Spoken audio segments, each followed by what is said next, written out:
We are going to do a tutorial in analog synthesis using the Moog Rogue. I will start by going over the modules of the synthesizer, which you can see are outlined in white, so it makes it easy.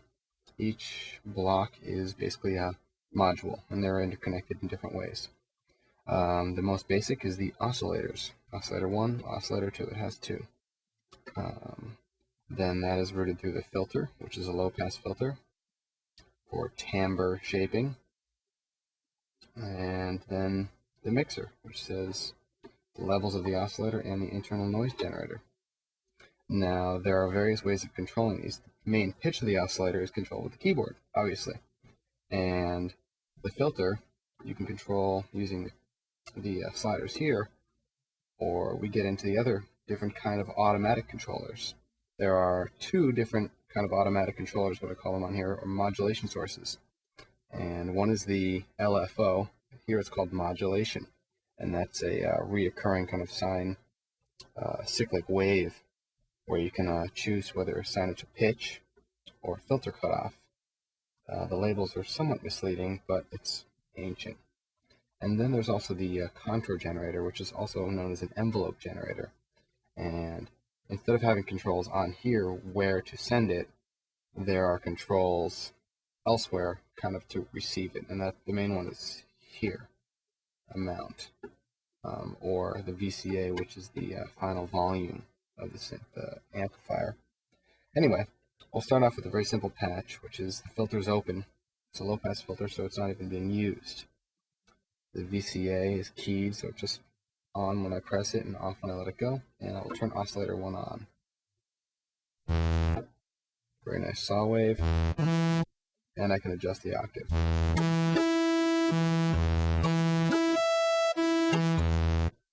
Okay, good enough. Square.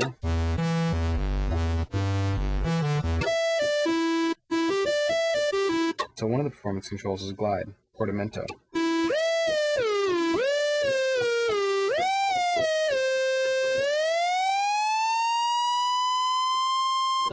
Easy enough. Tune, that should be self-explanatory.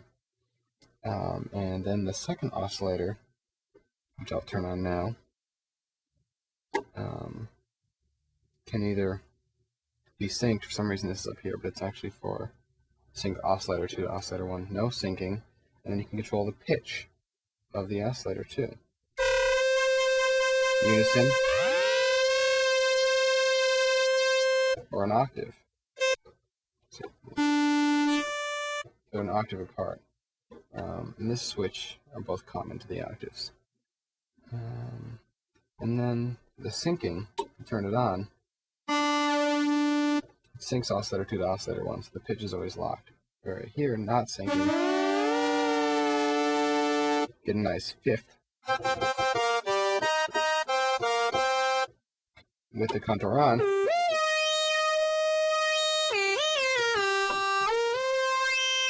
you can use that, and that, when we switch it to square, it's almost kind of a pulse wave thing, because this is actually a pulse while that's a square. Okay, anyway, next building block is the filter here. I'm going to go back to my one oscillator, standard sound. I'll show you what I can set up to filter out the low end.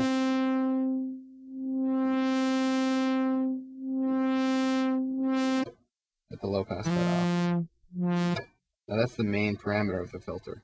The secondary parameter is the emphasis, which also known as resonance, is the feedback at the frequency set by this. So moving this by itself doesn't create much sonic change.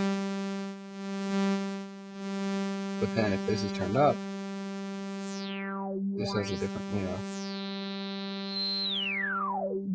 until self-oscillation where the filter becomes an oscillator. So we can also control this cutoff frequency with our other sources of control voltage. The keyboard tracking, which, that makes it lower here and higher on this side of the keyboard. That way if we have it turned up to 1, we can play the filter like an oscillator with the emphasis to the set to feedback.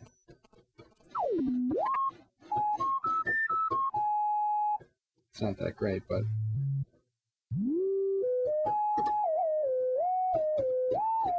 it's good for some sound effects and stuff like that, which you'll see. And then that also brings us to the modulation section, or the low frequency oscillator. So if we want to control the filter with that, switch that. Let's set the filter up for something.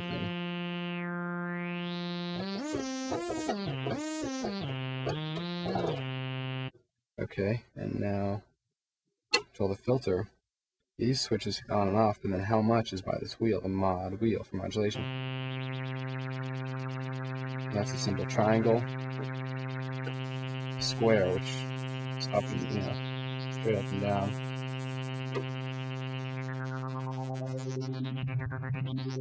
or the sample and hold, which is kind of like a random thing.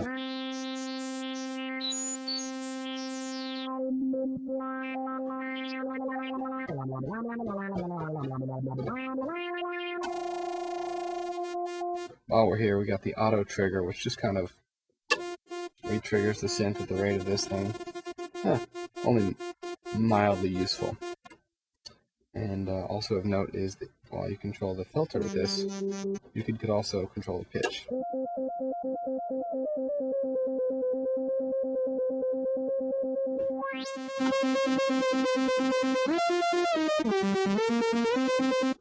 Little octave thing.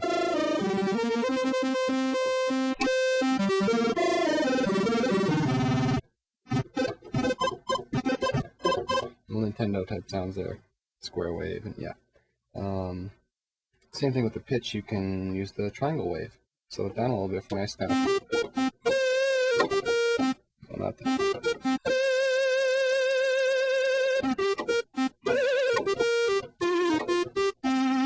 For a more precise modulation, you can set the wheel and then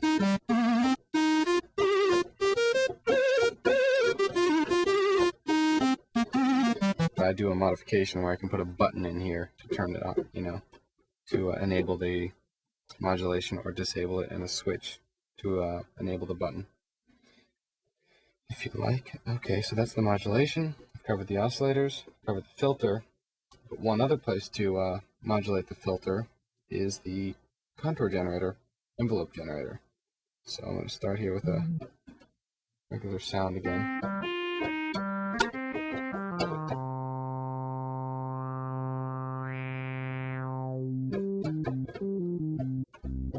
A bass sound maybe. And I'm going to bring in the contour generator. Right now it's set to attack 0 and decay 0, so this is the kind of thing that goes up, stays up, and then goes down. And how long it takes to get up is here. Short, long. Same thing here with down. Short, long.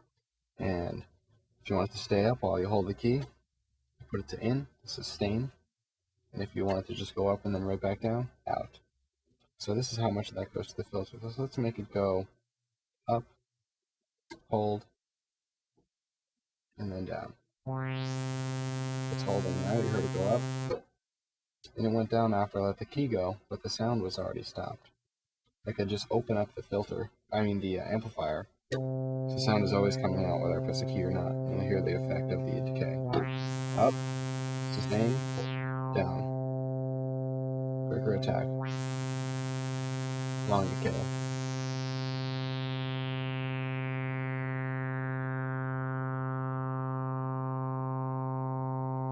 Back to keyed mode. I'm going to turn the sustain off, so it's just going to go up and down.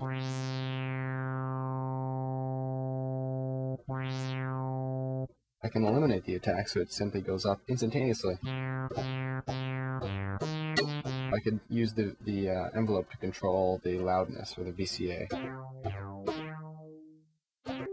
It's basically everything on here except for the noise generator.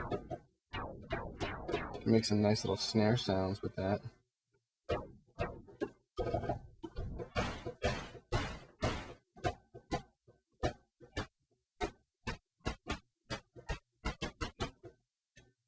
Kick drum sounds with the filter. Get it going here.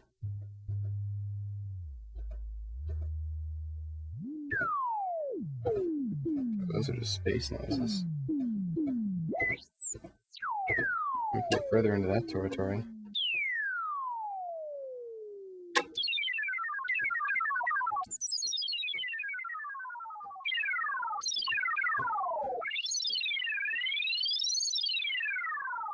without even using the oscillators. The filter is simply self-oscillating.